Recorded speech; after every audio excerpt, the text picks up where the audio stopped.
नमस्ते अनि नमस्कार, हार्दिक स्वागत छ क्रिएटर श्रेष्ठ युट्युब च्यानलमा। आज हामीले भेटनरी लोकसेवा चौथो तथा पाँचौं तहका लागि सोध्न सकिने 20वटा प्रश्नको मोडल सेट लिएर आएका छौं। भिडियोलाई अन्तिमसम्म हेर्न नभुल्नुहोला।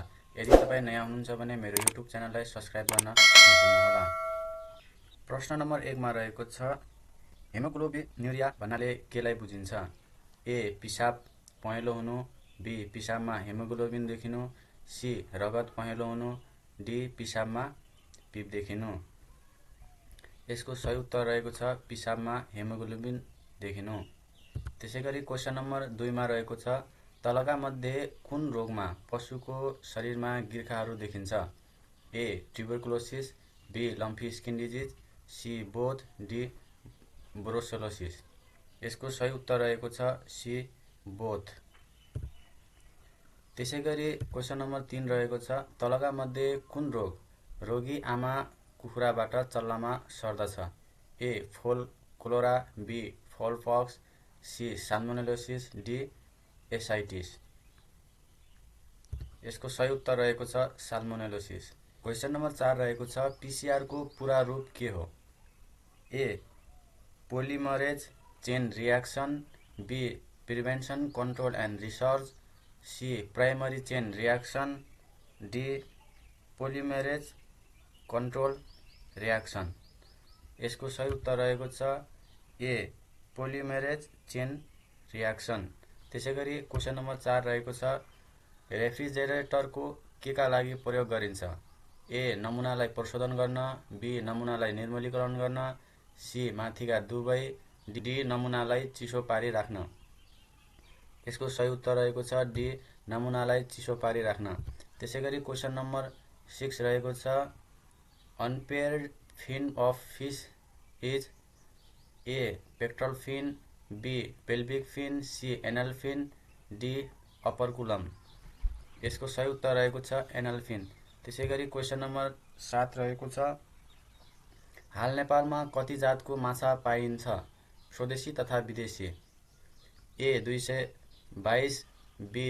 216, सी. 236, डी. 252। यसको सही उत्तर रहेको छ डी. 252। त्यसैगरी क्वेशन नम्बर 8 रहेको छ, माछामा डिम्ब उत्सर्जन गर्ने अङ्ग कुन हो? A. Testis, B. Egg, C. Ovary, D. Vent. यसको सही उत्तर रहेको छ सी. ओभरी। त्यसैगरी क्वेशन नम्बर 9 रहेको छ, नेपालमा कुन प्रणालीको माछापालन बहुसंख्यक कृषकहरूले अपनाएका छन्?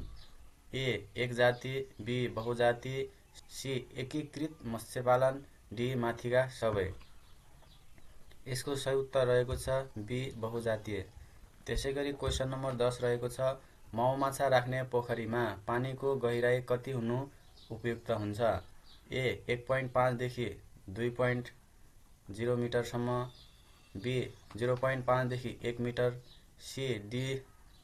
3 देखि 3.50 मिटर, डी. 4 देखि 4.50 मिटर। यसको सही उत्तर रहेको छ 1.5 देखि 2 मिटर। त्यसैगरी क्वेशन नम्बर 11 रहेको छ, माछाको दाना रोक्नु पर्ने अवस्था कुन होइन? ए. माछालाई आवश्यक तापक्रम धेरै कम वा बढी भएमा, बी. पोखरीमा घुरिद अक्सिजन बढी भएमा, सी. पोखरीमा मल राख्ने दिनमा, डी. पोखरीमा रोग फैलदा।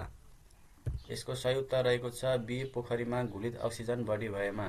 त्यसैगरी क्वेशन नम्बर 12 रहेको छ, बागमती प्रदेश निजामती सेवामा नियुक्त भएका कर्मचारीले कति दिनभित्र व्यक्तिगत विवरण तयार गरी कार्यरत कार्यालयमा पेश गर्नु पर्ने हुन्छ? ए. 15 दिन, बी. 30 दिन, सी. 60 दिन, डी. 90 दिन। यसको सही उत्तर रहेको छ बी. 30 दिन। त्यसैगरी क्वेशन नम्बर 13 रहेको छ, कुन प्रदेशमा कार्यरत निजामती कर्मचारीले विवाह बिदा पाउने छन्? ए. बागमती प्रदेश, बी. कोशी प्रदेश, सी. गण्डकी प्रदेश, डी. सुदूरपश्चिम। यसको सही उत्तर रहेको छ गण्डकी प्रदेश। त्यसैगरी क्वेशन नम्बर 14 रहेको छ, कर्णाली प्रदेश निजामती ऐन 2080 अन्तर्गत कतिवटा निजामती सेवाहरू रहेका छन्? ए. 7 वटा, बी. 8 वटा, सी. 9 वटा, डी. 10 वटा। यसको सही उत्तर रहेको छ सी 9वटा। त्यसैगरी क्वेशन नम्बर 15 रहेको छ राष्ट्रिय मत्स्य विकास नीति 2079 कहिले जारी भएको हो? ए 2079 5 महिना 17 गते, बी 2079 5 महिना 27 गते, सी 2079 2 महिना 7 गते, डी 2080 5 महिना 27 गते। यसको सही उत्तर रहेको छ बी 2079 5 महिना 27 गते। त्यसैगरी क्वेशन नम्बर 16 रहेको छ भैँसीको ग्यास्टेसन पिरियड कति दिनको हुन्छ? ए 110 देखि 120 दिन, बी 200 देखि 220 दिन, सी 300 देखि 310 दिन, डी 114 दिन। यसको सही उत्तर रहेको छ सी 300 देखि 310 दिन। त्यसैगरी क्वेशन नम्बर 17 रहेको छ रिकेट के को कमीले हुने गर्दछ?